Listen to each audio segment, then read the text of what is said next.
Guys, andito kami ngayon sa loob ng van na kung saan luckily yung owner nito ay nagkukwento siya about the history of Thailand, which is syempre habang nagbabiyahe na entertain tayo at syempre dahil wala kaming alam about Thailand, at least may knowledge kami kasi vlogger kami pero wala kaming alam sa pinagsasabi namin. Ngayon makikinig kami sa kanya kasi there's a lot of things na alam talaga niya dito. For 14 years na nandito siya, bakit nandito siya at ano ang kwento ng Thailand. So ito na!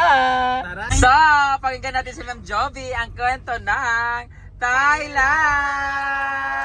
Hindi ka ba nahirapan sa pwesto, สวัสดี ma'am? ค่ะทุกคนดิฉันชื่อติชโจวีนะคะako po si Jovi na currently po na nagtatrabaho as teacher and may sideline po ako na van rental dito sa Thailand. Quick short story lang po about ba't maraming teacher sa Thailand na po. Una po sa lahat, sa Thailand po, ang mga trabaho po ng teacher is 4 hours lang a day, maximum na po. Lalo na po pag government. 4 hours lang po, tapos lalo na po kung conversation teacher lang, wala po kaming masyadong paperwork.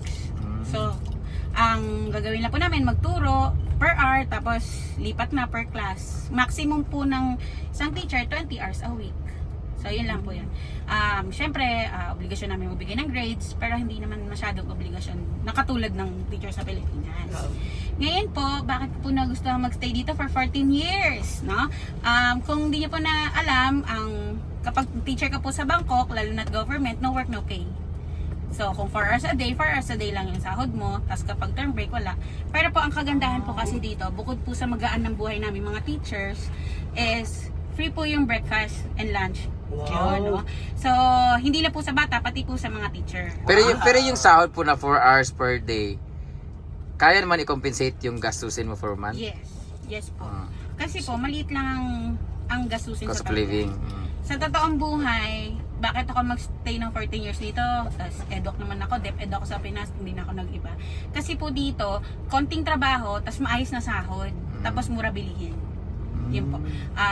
Sa ngayon, ang bigas ngayon, mga 75 baht lang, 5 kilos na. So, good to go na po tayo. 5 kilos na po yun. 75, that sa That will be like around 110 pesos. Huh? Kilos na po, yes. Pwede niyo po yung makita sa mga 7-Eleven, makita niyo po. Oo, tsaka hindi yung rice field. Nag-export kasi sila ng rice kasi Yes, sobrang rice field talaga yung negosyo So, dito. bukod po doon, ano pa ba? May gusto po ba kayong tanong? Yun, ang tanong namin is yung about sa Thailand. Okay, so ang Thailand po ay monarchy, kingdom po siya.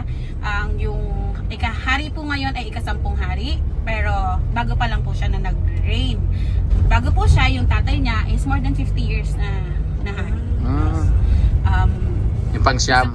Yung pang-siyam po, na isa po siya sa pinakamabait na hari. Siya po ay bukod po sa engineer po siya, at saka nag-build po siya ng project niya dito sa Thailand. Very loving po siyang hari, no?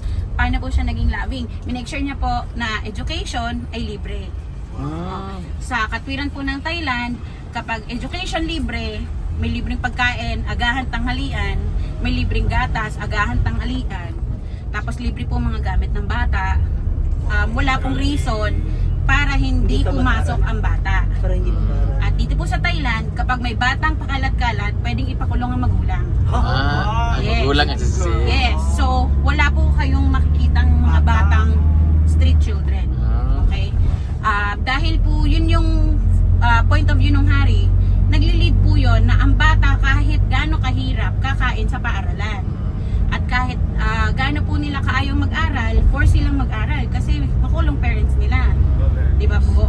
At dahil po doon, walang tambay, mababa krimen. At dahil lahat ng bata, kasi M1 to M6 dito, pag sila pong M6 ay meron silang senior high, no? Gagraduate sila ng high school nang nag-aral po sila. No child left behind. So nagre-result po yun na lesser crime, at saka ang mga bata po dito, ayun, trivia ko pala. Ang mga bata dito, pag pinanganak, meron silang nakukuha na 600 to 800 baht per month sa government. Ngayon po, kung regardless po yun, kung super yaman mo or super hero. Until when nila makuha? Isang beses lang? Yes, hanggang 18 years old po. Wow! Yes. So, ang nangyayari po, pag ang parents mo may kaya, iniipon nila yan para sa anak. At yun ang, kung makikita niyo po sa Thailand, nagre-regalo sila ng mga cheque kuno, mga malalaking cheque. Pero sa kanila talaga yan. Apo, ayun po yung binibigay ng Savings. government. Binibigay po, sinesave po nila yan para sa mga anak nila. Ngayon, kung ang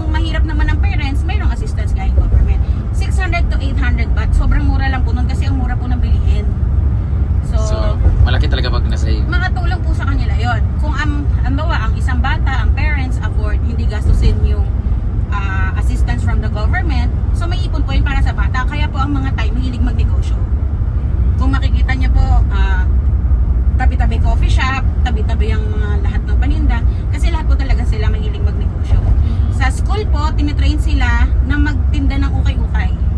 Every Wednesday, sa mga government school, ang mga bata pwede maglatag, magtinda. So, ang result po na pagtanda nila, hindi sila mahiya. Ang turo po kasi ng hari, maging self-sufficient. Na, number 1, huwag kang aasa sa iba. No? Isa po yun sa turo ng hari. Number 2 po, ayaw din po ng hari na makakabala ka sa iba. Kung kayo po ay makakapansin sa Thailand na magko-commute po kayo, makita niyo po ang mga Thai very tahimik, hindi po sila mahilig mag-cause ng ingay, mag-occupy ng space, or makailang sa ibang tao. So, very, ano po sila, very Sensitive, mindful. and very demure po sila, no? Yun. Tapos, dahil po sa ganong ugali ng hari, naging love po talaga ang ikasyam na hari ng mga tao. At ganoon din naman po yung ikasampung hari. Dito po sa Thailand, kung habang nag-iikot po tayo, bawal po nating ituro ng finger ang mga pictures ng mga royal family. Okay. Okay. Lagi po pag-ganyan. Talaga? Pag-ganyan po, totoo po yan. Pwede niyo po yung ikahuli. Yes. Usually po, lalo na po nung araw, nung ikasyam na hari, pag ang mga foreigner ay nagsasalita ng KING at tuturo, nagiging suspicious yung mga Thai, tapos pwede ka na nilang dalhin sa sa police station. Kasi ang Thailand po ang may pinakamataas na less majesties law. Which is, ang ibig sabihin po nun is, bawal magsalita, i-trash talk ang kingdom, ang monarchy. So very ano po. Since siya. nila naintindihan, din nila makakuha yung kung anong Yes, punto pero pag mo. sinasabi mong king, ganun, ay, maano sila. Alam nila yung word na KING. So, yun po. Kaya po, very suspicious sila, no? Pero ngayon, medyo bumaba na ng konti kasi modern yung hari ngayon. Hindi po tulad dun dati. Tapos, ano pa ba? Kung magta-temple po tayo, maging mindful po tayo sa pananamit, wala naman pong problema kung tayo po ay naka-shorts, basta po hindi tayo very revealing. Okay. Okay? So, may mga tempos na ipupush kayo na mag-scarf Gamit. or mag-jogging pants. So, susunod po tayo. Dito po sa Thailand, hindi sila people pleaser. Tayo ang susunod. Pero okay lang, bakla na nakadress. Oo Ganun. naman, Yes. very. Pwede nga baklang nakaganyan teacher eh. Talaga. Walang problema po, cross-dresser dito. Basta pagpapasok ng temple, kailangan Opo, yung basta po proper. polite. Opo, kasi dahil the image of the Buddha. Yeah.